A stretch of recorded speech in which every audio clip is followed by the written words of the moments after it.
Good morning.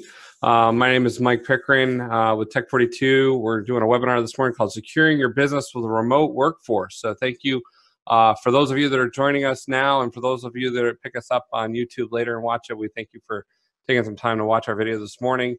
Just a brief introduction about myself. I'm Michael Pickreign, the co-founder and president of Tech42. Been doing this for a little over 25 years, and I've had the really fun background of having been able to work on both network engineering and the software development side of the industry, and just getting to see how both sides work and bring both sides together and work with teams on both sides. And it's giving me somewhat of a unique perspective, I think, in the industry, being able to work kind of on both sides. It's been really helpful. And I'm really passionate about the interaction between humanity and technology, and how people use technology, how businesses use technology, and really how it helps make life better and businesses better, more efficient, more profitable. Something I'm really passionate about. Tech42, we're a technology service provider based out of Dunmore. And our goal is really to help small and medium businesses achieve technology success.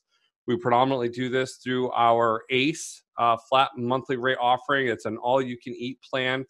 So for a flat monthly rate, we pretty much look to take care of all of your technology needs with both unlimited remote and on-site support, patching, monitoring, a whole lot of other stuff bundled into it, strategy, design, planning, and project management. All right, so that's a little bit of an overview of just who we are. So this morning we're talking about securing your small business, specifically with a remote workforce. So things have really changed in the security landscape in the last 4 to 6 months, with the whole just sudden rush to do work from home, and all of a sudden having to push staff into their homes in a much broader capacity than we ever had to before. And it's really gone from securing the castle that we call the office, and really spending a lot of time focusing around how do we protect the office, how do we protect the boundaries, the internet gateways, the Wi-Fi, and just the office. And now we have this as kind of demonstrated there on the right, and this is probably mild for most of our people, just saying 4 home offices. I probably could have gone all the way around the circle and still not had enough space to demonstrate all the remote users we have in our environments now, that we have to really try to start to think about how do we really make sure that we're protecting all of this now, to make sure that our networks and our data is secure. And we're going to talk a little bit about that. But before we move forward, there's just an absolute critical question that I want to make sure everybody's considering. And that is really the concept of who owns your business. Now, for most of us, it's a pretty quick, easy answer. Well, so-and-so, is the owner of the business. But this question, you got to ponder this and really, think on this for a moment, because owners don't always own their businesses. And what I mean by that is that kind of leading into my second question is, who is really responsible for making your business secure? And if you're an owner listening to this, you need to be responsible. You need to take the ownership in this. You need to be involved in this conversation. You need to not just, abscond from it and say, hey, IT person, outsourced IT company, you're fully responsible for just to make it happen. But you need to take an active role in it, because you're going to have to culturalize your environment. You're going to have to speak to why this is important to your staff, to your vendors, to your customers, and what you're doing.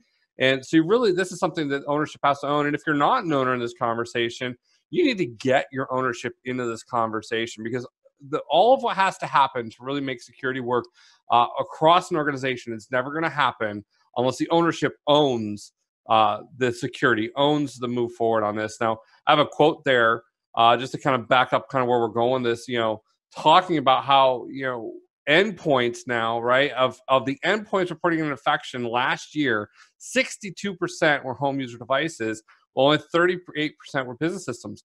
And part of what I'm trying to convey here is, the business owner, you also have to now take responsibility for securing your users at home. You can't just say, oh, they're responsible. Oh, we're only going to do this much. You have to actually own that as well. You have to own that security, because if you don't, you're leaving yourself vulnerable. And we're going to talk a little bit about that. But first thing I wanted to kind of start to talk about is kind of just the concept of a security framework.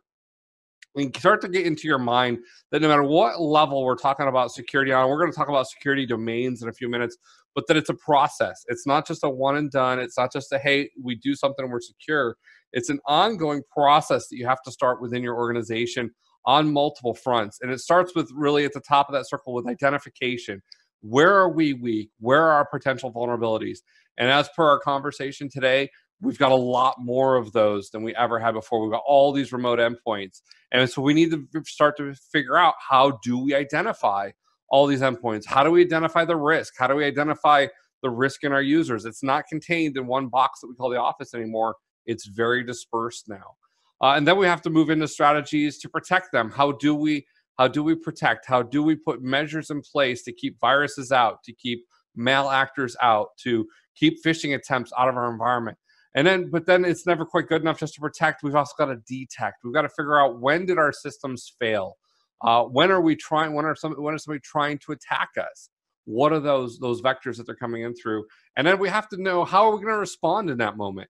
Do we just freak out and say, "Oh my goodness, we're getting attacked"? What do we do? We run around, like a crazy person, or do we have a very consistent plan that our team knows about? And this is, again, why it's important for ownership to own this, because it can't just be an IT issue. It can't just be an operational issue. It's really got to be a whole organizational issue, because we all have to know how we're going to respond. And in some cases, even, things that we don't think about, but how do you even respond if you do have some sort of breach and the media finds out? Right? Do you want all your vendors knowing the first thing that your lowest level employee is going to say to them? "Oh yeah, we got hacked. We lost all of our data, blah, blah, blah." No, that's not, I assure you, that's not what you want the media putting out there. And it's not what you want your vendors hearing. It's not what you want your customers hearing. So you need to learn, have a methodology for responding to these things in a very controlled and thoughtful manner, to make sure everything's handled well. And then, how do we recover? How do we move past that to make sure that business returns to some sort of normal, that we're continuing to operate, that we're continuing to service our customers? And then we have to start that whole thing all over again, because now we've had a breach, right? We've had something happen. So now we got to start to identify again, hey, what did we miss? How did we miss this? And go through that loop again. So this is an ongoing process. And the sooner you can start to think about it this way, and have your organization think about it this way, and especially the leadership and the ownership of the organization, you'll really start to move forward with this. Getting in same kind of thought process, but moving a little deeper. This is put out by the NIST, or the NIST, the National Institute for Standards and Technology. And this is something that I could spend literally 2 days instructing you on all the aspects of this and how to move through this. But just to kind of give you a high level overview of some of the stuff you should be doing kind of in each of those areas: identification, protection, detection, response, and recovery. There's a whole lot of stuff that goes into those. And if you look at this, most of this stuff really isn't exclusively technological in nature. We're thinking about it from a technological standpoint, but from a business standpoint, you've really got to think about this in multiple areas of domains. And that's what we're looking at here real briefly, is you've got to think about it from a technological standpoint. Certainly, you've got to think about computers and servers and VPNs and all these different types of things that we have in play now. But you also have to think about physically, right? Things have changed very much in our physical environment, where computers sit, even who has access to buildings, who has access to server rooms. It used to be very simple, but now it's become a little bit more dispersed, a little bit more spread out. And it doesn't even begin to talk about, what are we doing to secure physical premises of where does our server sit, right? Who has access to even get into buildings? Do we have cameras watching things?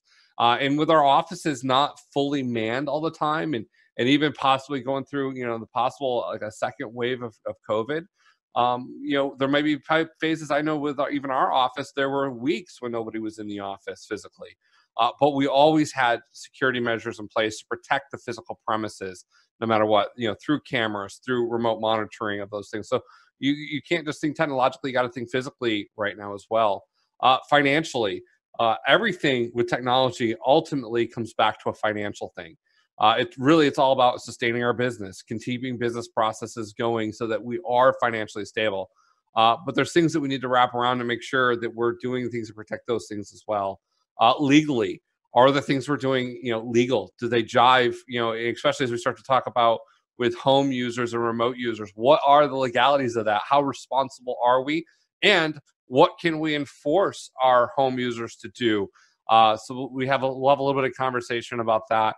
And of course, operationally, how do we make sure the business continues to function, is continue to be operational no matter what happens from a security perspective? And these are all very, very important to security. And again, why my argument is you got to have the very top of your leadership, your top of your ownership involved in this conversation, because this extends, if you're truly going to secure your business and it's truly going to secure your workforce, you have to encompass all these security domains.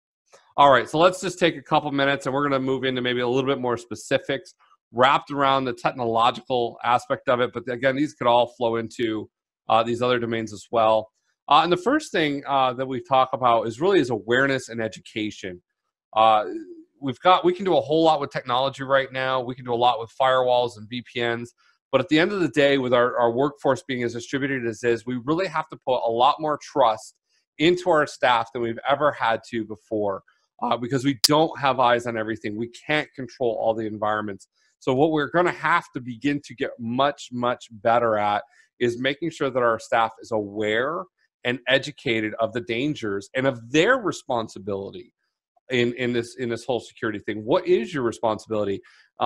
Many times I walk into organizations and the employees, the general workers, security isn't their concern. They're not worried about it. They may not have keys to the building. They only have credentials to their one system. And it's really not something they've ever been trained to be responsible for. That has to shift. And some of the things that we really need to be training them on, top of my wheel there, security awareness. Phishing is at an all-time high right now. I think I have a stat I'm going to show on another slide. Phishing has grown by over 640% year over year between 2019 and 2020, what we're seeing so far. And phishing being the idea of somebody sends out an email to try to trick you or one of your staff into giving up key information, probably credentials, to their network to allow a bad actor into the system. We've got to train people on how to be aware of those things, how to identify those things, because you can't always be there. You're not always going to be able to look over the shoulder. And we all know from a technology perspective that users don't always tell us things that happen. They're much more into getting my job done and making it to my break on time or going home at the end of the day than informing us about something that, nothing really bad happened, my computer still works. So we've really got to train them and raise the level of their awareness. And security awareness training is something that can be as simple as an hour or two. It can be video-based, it can be online-based, or it can be an entire day where we really, really saturate your staff with, here's the things you need to know, here's the things you got to be aware of. In its best format, it's probably something you should do in an ongoing format. A couple times a year, be doing a security awareness training. There's lots of resources out there. We can help you with this, but develop some standards around what we want to train our employees, and make sure you're covering new employees too. That's something that often gets missed with stuff like that. We train our current staff. This year they know stuff, and then next year we got 3 new people that we never thought to train them. So make sure you're keeping up with that as well. Technology best practices. What is the best way to use your technology? What are the things you should do? When should you change your password? How do you change your password? There's lots of things that go into that, but stuff we should also be making our staff aware of. Line of business application training.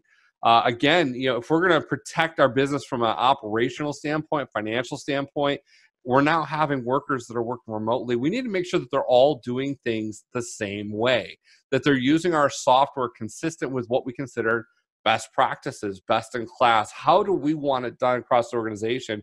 And we've got to figure out how we're maintaining consistency now that we don't get to look over people's shoulders. Lots of good solutions out there for that. I did a talk last month about training mechanisms and how to train your remote workforce. So go check that out. But very important that we're creating consistency there. COVID response. We saw a broad range kind of going through this, and we saw it up front because all of our clients were calling us saying, hey, we've got to get our employees working from home. How do we do it quickly? And some were more prepared than others. It seems like a lot of what we're being told right now is that this thing isn't done, that we're going to have to do this work from home thing again in more of a dedicated fashion. So it's really be good to have how do we have a plan for these types of events? Actually, our company, I was pretty proud of us. We did really well, not because we saw COVID coming, but we had just made the determination last year that we didn't want to be bound up by 2 or 3 days of being stuck at home based on snow. Something we've had over the last couple of years here in northeastern Pennsylvania is we've had significant snowfall where the roads have been shut down for a day or two, and we haven't been able to travel to our customers. We didn't want that to stop us, so we developed a work from home plan that just really had to be kind of extended to work for COVID. But it worked for us. But have a plan and make sure that it's communicated to your staff. If we have to work from home, if we have to pivot on something like this, we have a plan, and here's how it works. And then lastly, just internal procedures, policies. Really, going through this again. You used to be able to watch over people's shoulders a lot. You used to be able to see things that you could speak into to correct. You can't do that in a work from home environment anymore. So you've really got to get much better at communicating standards, communicating policies and procedures, having them documented and distributed to your staff, and make sure you're communicating. So this is very, very important to making sure you're securing your organization, awareness and education. So let's talk remote endpoint security, which, oh my goodness, has so changed in the last couple of months, right? I think the first thing that we've been telling all of our customers, and we've started to partner with them on developing these, is to write a remote worker policy. Now, nobody had one of these 3 months ago. Even now, some of our customers still don't have them. We're starting to work on them. But write a policy that says, hey, if you're going to get paid to work from home, you have to meet certain standards. And I've talked to several lawyer friends about this, clients about this. They all agree that this is completely applicable. You can do this. And really kind of the way we're equating it is it's no different than saying, hey, if you're going to work for us, you have to have reliable transportation to get to work. You have to come to work every day. Well, right now, in a work from home environment, your getting to work is called high-speed internet and a workable computer. That's how you get to work now. So just like they had to have reliable transportation, they have to have reliable internet access and reliable technology if you're not going to provide it yourselves. If you're going to provide it yourselves, that's another story. Again, you should have a policy written around it, what they're allowed to do on the computer, what they're not allowed to do on it. I would highly recommend you don't allow them to use company-owned equipment for personal use. But that's your policy. You kind of got to develop some of this. Some minimums, though, is I would say have a bandwidth standard. You have to have high-speed internet with low latency connection. That is, certainly even define the minimum standards. We had a customer a few weeks ago trying to use voice over IP and VPN in. They had DSL that was like 1 meg down by 250K up, and nothing worked. And it's classified as high-speed internet, but it is not high-speed enough for what we're trying to do these days. So I'd even put in there some minimum bandwidth requirements that make sure that employee is able to effectively and efficiently do their job from home. Because otherwise, they're not going to be able to do the job that you're paying them to do. So at some point, they have to kind of decide, do I want to work for you or not? Now, again, you can go as hard or soft as you want on this, but I would highly recommend that. Second to it would be requiring everybody to have Windows 10. I would almost say this is a non-starter. If you don't have Windows 10, you are not allowed to access our systems remotely. We're just seeing all kinds of stuff emerging with Windows 7. Experts are saying that Windows 10 is 2 or 3 times more protected, and because of that, there's more secure. We're seeing where malware is targeting Windows 7. It's increased by 125% in the last year. So a lot of these are still out there, even though it went end of life last January. People haven't gotten rid of them. Businesses haven't gotten rid of these Windows 7 workstations, and the bad actors out there know it. They know they're vulnerable, so they're targeting them. Don't be a victim. Get yourself on Windows 10, and make sure your entire work staff is on that. Some of the things that you might want to provide them with, but I would certainly make sure as part of that policy, business grade antivirus, anti-malware solution. When I say business grade, it's not just a solution that's sold in a commercial product, but something that can be monitored, something that either you or your security company is able to monitor. So if there is an event, you know about it, and you're not trusting the end user to tell you about it. Also, to make sure that it's getting updated in a reasonable time frame. I can't tell you how many times we've seen end user equipment come in and antivirus 2 years, 3 years, 4 years out of date, hasn't had an update in that time. And honestly, antivirus is almost useless if it hasn't gotten a signature update in a relatively recent amount of time.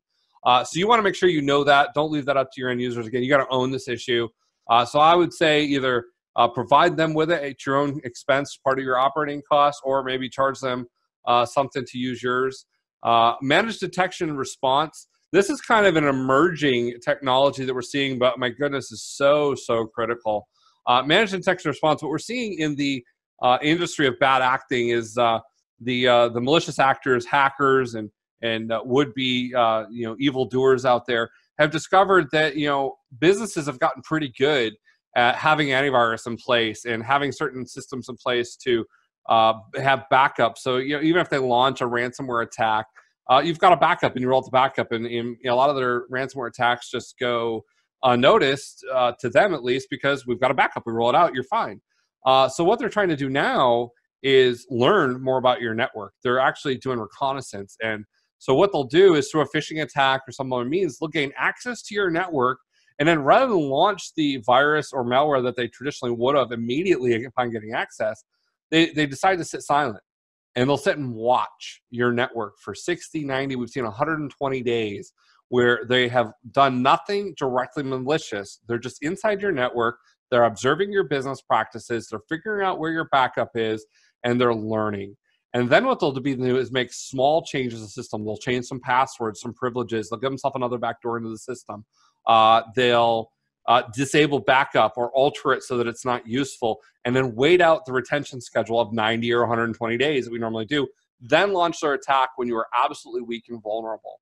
What managed detection and response does, it actually looks for these types of behaviors. It actually is an agent that you distribute across your network, across your home users, platforms, that looks for this type of behavior and looks to find it in that 90 to 120 day window before the attack actually gets launched. Now, understand that most of these things that they're doing aren't viral or malware in nature. That's why your virus detection isn't good enough, because that's never going to trigger them until it's too late. All right, so that's why we got to get ahead of this. So these are pretty inexpensive solutions. There's a lot of them out there in the market. We use one here called Huntress that works very good, and it's in the last 6-8 months we've been using it, we've probably been saved no less than 5 or 6 times by finding someone who had actually breached the network through credential loss, but we were able to stop the attack and isolate it before there was damage done, data loss, an attack was launched, and shut things down. So critical piece of your security, especially with how distributed we are right now. DNS security. You can't have a firewall in all of your customers' homes. I wish we could. It'd be brilliant if we could. It'd be awesome. Next best thing, though, is having a DNS security solution. Again, this is an agent that would go on a machine, and it manipulates the DNS in the machine, and it filters based on the DNS how they're accessing websites and different services, and it looks for ones that have been rated as bad or suspicious, and it'll actually keep them from going places that we don't want them to go that would be bad. It's not, I wouldn't say it's as good as a firewall, but it's a great extra layer to keep them from going places that you just don't want them to go with business technology that's connected to your network. All right. So the next thing on my list for remote endpoint security, again, we've talked a little bit about how users don't always communicate the bad stuff that's happening. And they certainly don't communicate it if they don't know where to go to get support. So it's absolutely critical that you're making sure, and this is part of your education and awareness cycle, but make sure your staff knows how to get IT support. What is my clear path if I have a problem? Make it as easy as possible, have as few roadblocks as possible, because if there's roadblocks or it's hard to get or if they have to wait too long, they're going to skip it, they're going to bypass it, they're not going to use it, and they will let things happen on your network that you do not want to let happen. So make sure that they have a clear path to getting support quickly and timely to resolve things, to make sure they will report things. Use Office 365. Office 365 has really just taken over in the marketplace. It's become a great way to distribute just the Office apps, Word, Excel, PowerPoint. A lot of people know, though, that with an Office 365 license, if you have one of the apps licenses, that it's good for up to 5 devices. So not only can it legally be installed on your workstation where your user works, but they can also install it on up to 5 devices, including some at their house, and it doesn't cost you anything extra. So this is a really great way for you to get the same version of Word, Excel, PowerPoint, etc. into your home users, or even onto another machine you may have purchased without having to purchase another Office license. It can certainly be a cost-saving measure. But Office 365 also has this feature called Advanced Threat Protection. It's a little bit more money. It's a couple bucks a month more per user, but it does a ton to protect you from these phishing attacks. As I mentioned before, phishing URLs grew by over 640% throughout the year 2019 to 2020. And if you guys want to go look these up, this is all part of the Webroot they put out an annual security report, the 2020 kind of security report. A lot of these stats I'm pulling from that. I also pull heavily from Verizon puts out an annual small business report about the state of security. So I pull heavily from those 2 reports. Really well done, lots of information, but very eye-opening. But that ATP, we've seen that protect from a lot of stuff. And if you guys, definitely, if you're just, have people out there with email and distributed, they have it on their phones, they have it on their tablets, they have it on their computers, all over the place, just through the web interface. You really need to have a very high level anti-spam, anti-phishing tool in play. And that's what ATP does for you. Next on the list is multi-factor authentication. I can't stress multi-factor authentication enough in our current environment right now. Multi-factor authentication kind of is the concept that passwords aren't enough anymore, and they truly are not. And rather than just trusting a password in addition to a password, you have to put in a 6-digit code that gets sent to a remote device. Typically, we're using cell phones. Everybody has a smartphone these days. It's simply an app you install, an absolute minuscule amount of data that it uses up. And now, in addition to putting your password, you have to put in this code that only goes to a phone that's dedicated to you. And it's, we call it multi-factor, 2 forms of authentication. And what this does is protects us in those moments where a phishing attack is successful. One of your users does give up a username and a password, thinking they're actually logging into a Microsoft site, but they're not. Multi-factor is your safety net that even though the password's been compromised, a bad actor still can't get into your resources. Very, very, very, very important. We've distributed MFA across all of our systems to protect ourselves and as a measure to protect our clients. And we've also gone through in all of our fully managed clients. This is a requirement at this point. We're pushing them on. You've got to have this to protect yourselves. And then lastly, security monitoring. I specifically put this under Office 365 because there are a lot of things that can happen within Office 365. I think it's a great resource, but there are some new attack planes that we have to be aware of. And there's several different services you can get, but monitor your Office 365. We've seen cases where phishing attacks have gone through. They didn't have multi-factor in play. And the very first thing that the bad actors do is they begin to create rules within the system to redirect email, delete email, forward emails out to third party to make sure that they're maintaining their ground in this compromised system. You've got to make sure you have some insight into that. So monitoring is absolutely critical. If you remember when we looked at the NIST framework there, monitoring detection, that was one of the key points on there. This is a system you definitely should be monitoring access to. In addition to say, I would monitor all of your remote access. You should have some methodology to know every time somebody is accessing your system or if there's repeated failed events. If you're not seeing this stuff, you don't know what's happening. You're truly in the blind and you will get compromised. Monitoring is so important, especially in a remote setting like this. And then lastly, implement authentication and password policies. I can't tell you again how many organizations we go into, even with really smart IT people who just haven't wanted to fight the battle with the leadership and the ownership and have just conceded on this. And I can't tell you how much of a mistake this is. But again, it goes back to my early part of my conversation, why you've got to have leadership and ownership keenly involved and invested in security of the organization. Because this is kind of something you're not going to get buy-in and you're not going to get traction unless you have the highest levels on board with you. But we've gone in organizations that have had uncomplex passwords, 4 to 6 characters. They've had their dog's name, their kids' names, all kinds of stuff that's so easy for a hacker to just guess and figure out. I mean, I've been able to guess people's passwords just by sitting in their office and looking at their pictures, looking at the things on their wall, and in 2 to 3 seconds be able to guess a password just based on some simple criteria. And if I can do that, I'm telling you that hackers can do it all day long and figure this stuff out. So we got to have complex passwords. They got to change on a regular basis. I would say no more than 90 days, 120 days if you really got to compromise.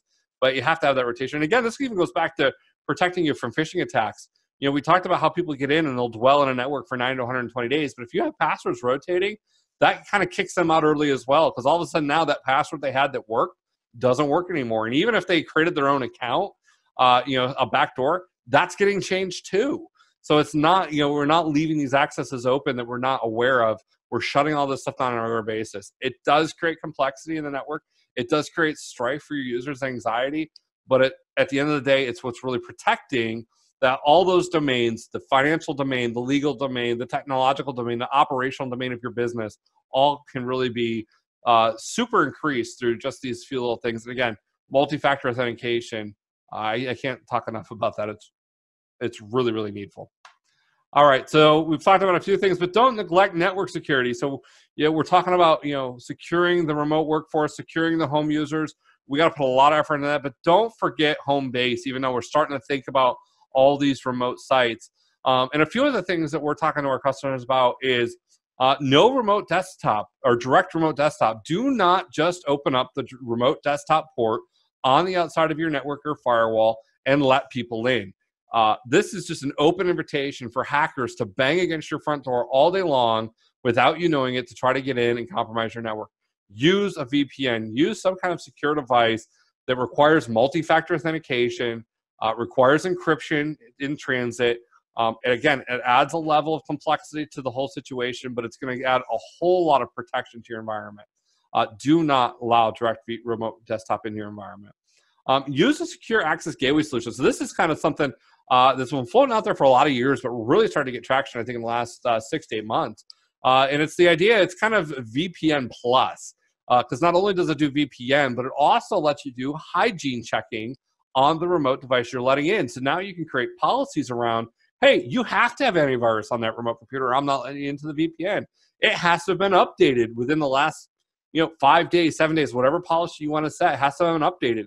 You have to have Windows 10. You have to have all the recent patches installed. And you can start to create these hygiene filters that say, hey, we're not letting you into our network until we know that you're reasonably safe, that you're reasonably clean. And think about it this way. Like, you would not let somebody in your house if you knew they had COVID right now. If you knew they were sick, you wouldn't let them in, right? And a lot of businesses, they're talking about, checking at the door. We want to do temperature checks. We want to do different stuff. Well, this is all of that for your network. It's saying, hey, we want to make sure your temperature looks good. We want to make sure you're not symptomatic before we let you in for your network. And you know what? It's even harder to see in the network, so this becomes even more important. Make sure VPN traffic is limited to needed-only accesses, which is to say, don't just give them VPN access to your entire network, to all your servers, to all your resources, just like they were a computer sitting on the inside of your network. They're not sitting on the inside of your network. You need to lock them down. Limit the access to needed access only. If they only need to access one file share on one server, that's all they get access to. If they're going to VPN in and then remote desktop to something, great. That's all they get access to. But make sure you're being very narrow in the policies of what you're giving them access to once they're on the inside of the network. Because if one of these machines gets compromised, you want to make sure that they have access to as absolutely little as possible. Slow them down. Do not help the bad actors, the hackers, in any way at all. And if you give them wide open VPN, you're helping them. I've already said it. I'll say it again. Utilize MFA and SSO. Do not have a VPN. Do not have any remote access solution that you do not have multi-factor authentication on. And use SSO. SSO is a really great thing, especially when coupled with MFA. SSO single sign-on, having universal usernames and passwords. Now, there is an argument out there saying, hey, Mike, if we have SSO, that means they get one username and password to have access to everything, which is true, right? But if you don't have SSO, that means you're managing credentials across multiple devices, across multiple platforms. That means now you have to figure out, did that user change their password over here or not? Do we have rotation in play or not? Do we have complexity in play or not? Do we have accounts that should have been shut off and haven't been because we forgot to manage this system and not this system? So the sprawl is what will kill you.